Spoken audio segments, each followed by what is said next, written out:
did you get there's a wind and a rainfall one? Yeah, I for guess the I future? should. And the next one? Okay. Hey everybody, we're just getting the update in from the National Hurricane Center. The 5 o'clock update just came in moments ago. Our 5 o'clock show is about to get going here on the air, so Steve's just getting his graphics together for that. We can show you what that looks like here in the weather office. Steve's first weather update, that should be coming up in a matter of moments. We're actually just getting these graphics together for use on the air coming up at 5 o'clock here. Can you hear okay from there, Lila? Okay. Yep, you're good. Why don't you come around a little closer over here?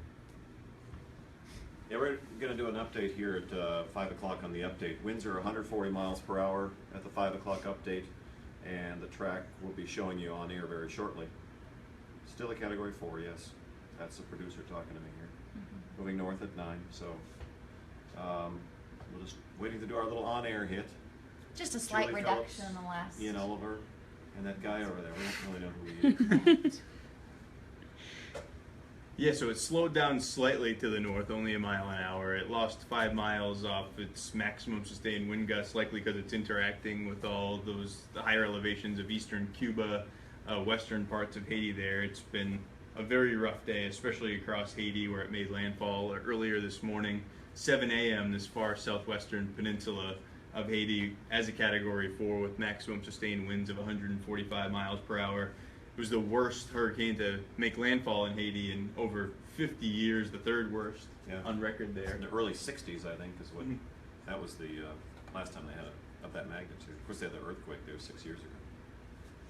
Okay, here we go. Showing some pictures. Sheesh.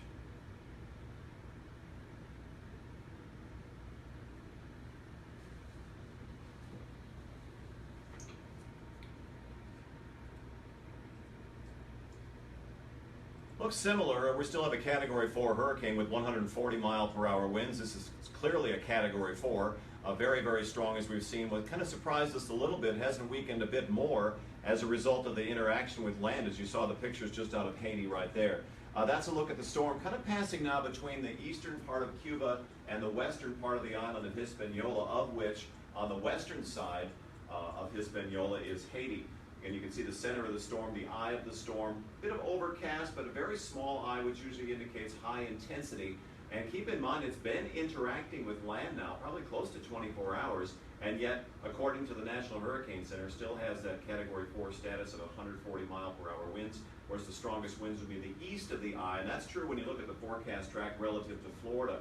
These are hurricane warnings colored in red for the Bahamas and obviously Cuba. It's about 65 miles east of Guantanamo Bay in Cuba, moving north at 9 miles per hour, so the forward speed is a little bit stronger. Now look at the timing. There's actually a tropical storm watch in place for the upper Keys Thursday at 2 a.m., 130 mile per hour winds. And again, you can see the western side, which is the weaker and drier side typically for a hurricane, as that's where we're located, does include in that cone of air sections of Polk County and Highlands County. We've seen the shift and wobble back and forth depending on the computer model that you look at. But and the timing is always kind of a question too. Thursday into Friday, perhaps later Thursday through Friday afternoon, some concern with stronger north winds and especially inland, potentially some squally kind of weather, especially for the East Coast. But some of the computer models showing wind gusts over hurricane strength, which is 74 miles per hour. That's on the East Coast, not for the rest of the Bay Area. But again, you can see the tropical storm force winds colored in yellow, hurricane force there in red. Red kind of goes away a little bit as the storm weakens, but still you can see stronger easterly and then northeast and then north wind once this system moves around us. And inland areas especially would feel the strongest winds associated with the counterclockwise movement of this hurricane as it moves off to the northeast. So still a Category 4 despite land interaction. And of course the state of Florida, especially southeast and east Florida, the east coast of Florida, we'll have to watch for the movement over the next several days, but especially our inland areas, Polk County, Highlands County, Hardee, DeSoto, those would be the greatest effects potentially if this storm continues on that path. Yep.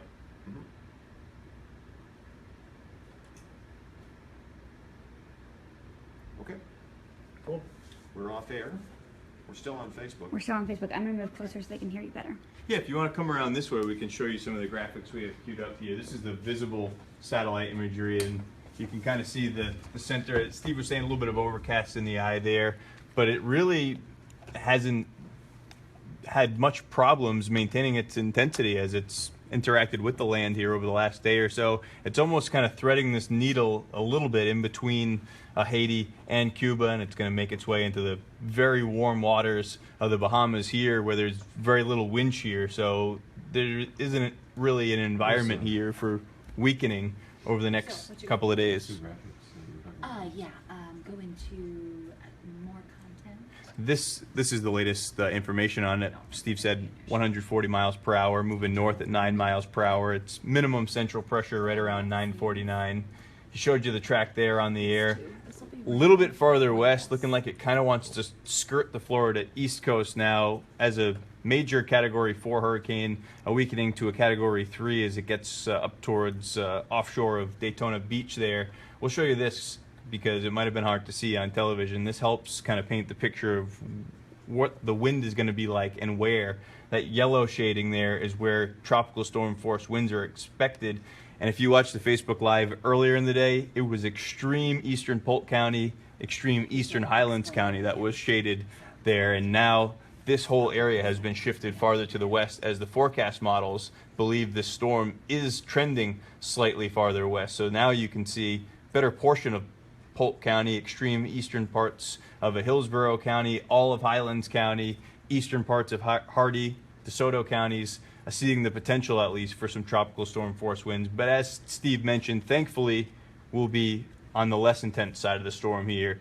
The west side, which is typically the weaker side, and the drier side as you get the counterclockwise flow around the storm like this. But the motion is moving off to the north-northwest. So on this side of the storm, you got the motion of the storm plus the rotation of the storm working together, where that's the opposite on this side of the storm. The winds are moving this way, the storm's moving this way, so that acts actually to counteract the winds, if only slightly, but it can make a big difference with strong storms like this.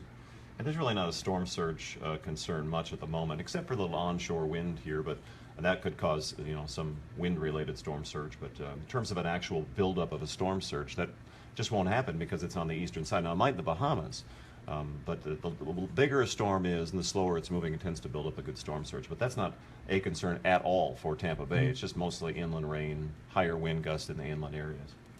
A lot of people are asking how much rain we can expect. We're on the drier side, so it's not going to be a rain event, just winds, except for Polk, Highlands County. We can show you the rain there. You can see 2 to 3 inches. So yes, we'll see some rain around Thursday into Friday, but it's really not what we're concerned about at all. We've seen much worse, just from our typical summer thunderstorms building up. It's mainly going to be those stronger wind gusts. For folks on the East Coast, Yeah, East Coast, different Yes. story. They'll see higher. And then rain inland gusts. spots too. Polk and Highlands County would see the stronger wind gusts. And you've got those graphics. yeah, this isn't Now, a forecast. This is This is a computer model opinion, Right, yeah. And that can change. sometimes very quickly. Yeah, as we've But learned, right? this does a nice job of showing the trend at least, which would feature heavy rain along the coast and then a gradient here to very little as you move towards. This is also including some of the daytime stuff. We get storms around today. All that is included in this tally. So as far as the tropical rain, I would look more at the shading than these actual numbers here. And some folks, someone was asking about tornadoes. Remember, that's going to be in your northeast quadrant. That's going to be, when the storms are in the Gulf like Hermine was and we're in the northeast quadrant, that's a greater concern. We don't have the wind shear just with the setup of that system, so that's not a big concern with this storm.